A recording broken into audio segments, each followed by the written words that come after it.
I wrote in my journal, "You are going somewhere where nothing will be familiar. Have fun." We set off to travel overland across West Africa. We used cargo ships, bush taxis, and small boats to travel like the locals do, from small village to small village. We came to get to know the people, but what it did was change our lives forever.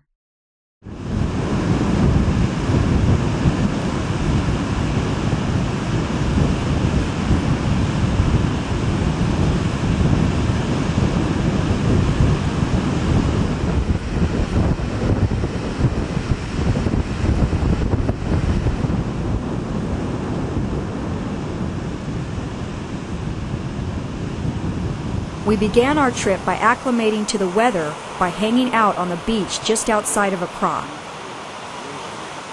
Small fishing villages line the coast. On our first day, we set out to meet some local fishermen. Yeah. We make the boat, we cut the tree, we cut the big timber, then we carve it. We carve it with our hands. With your hands? With our hands. We get some small trees to use, then we carve it. Then the inside, we share it.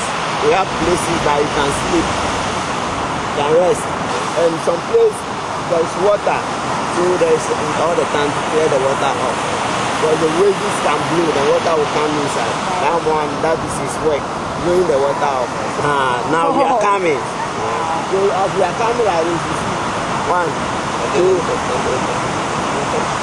then the ship will come fast. The boats ever turn over? The boats ever flip over? Yes. Yeah. Yes, always. That's not good. Always. Oh.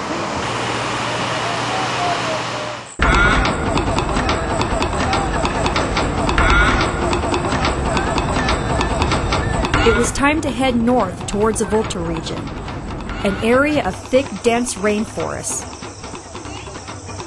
The plan is to catch a yam boat that leaves once a week and crosses Volta Lake.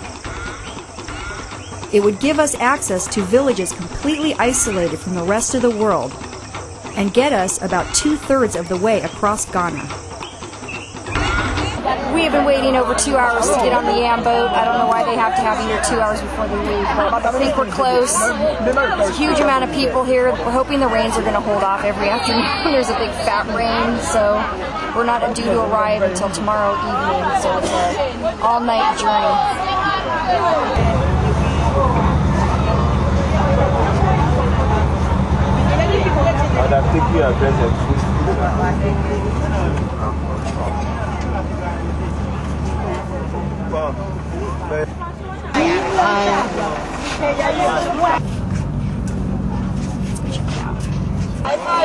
It's so friendly here. Everybody wants to shake our hand and meet us and just say hello. Everybody just walks up and shakes your hand. Wants to know how you're doing.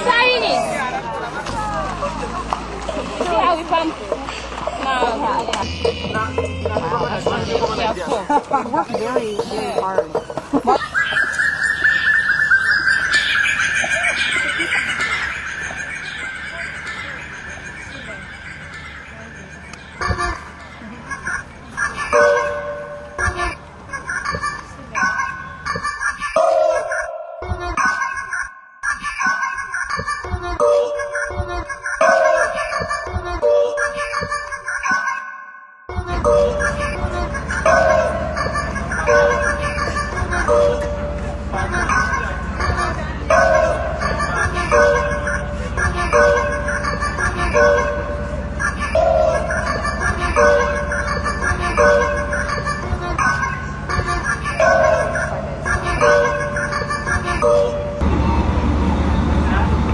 Stop being completely and totally amazed by how these women hold things on the top of their heads balanced perfectly.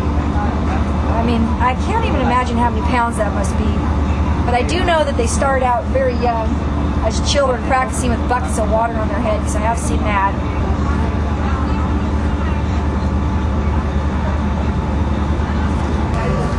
If I could pronounce the name of this island, I would. So because it's an island, this yam ferry is their only connection to the outside world. I'm pretty sure they're completely self-sufficient without electricity or any type of...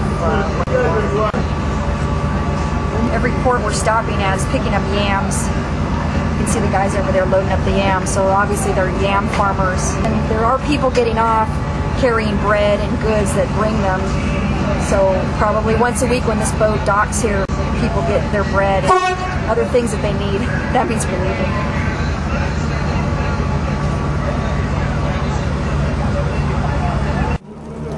So we're now on the ferry, just a giant wooden boat, and it was really interesting to get on the ferry because we were getting ready to walk through the water, which we really don't want to do because there's these little snail disease things.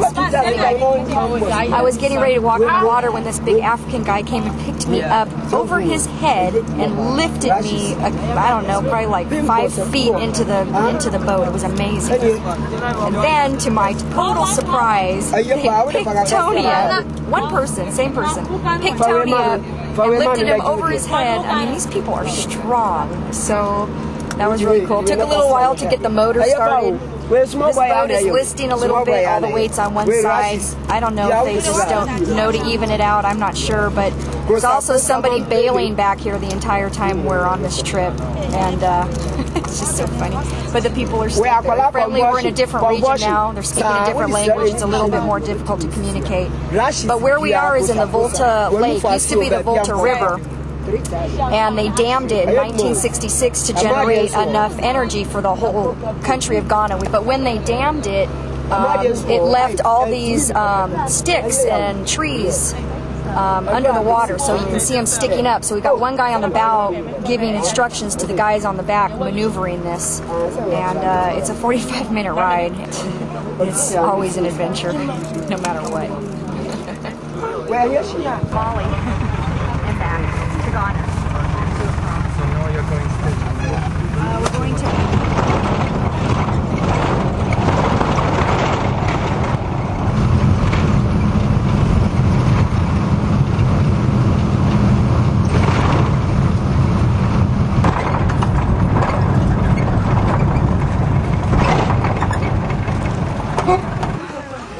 So we made it off the Trocho about 4 hours. I was sitting by the window seat, which I thought was a good thing, but everybody's laughing at me. So I can't see myself, but I can imagine that I'm very dusty or something, and I feel like I really need a shower. First Trocho ride. Waiting for the bus to Mole Park, and somebody helped us get some food right off the grill. We've got 2 different kinds of fried yams. Just in these bags, they're hot. They're good. This is some sort of salt, some sort of sauce, some fried plantains, a little bit different than bananas, and fish. Very good. And it's cheap. It probably costs $1 for everything. Very good.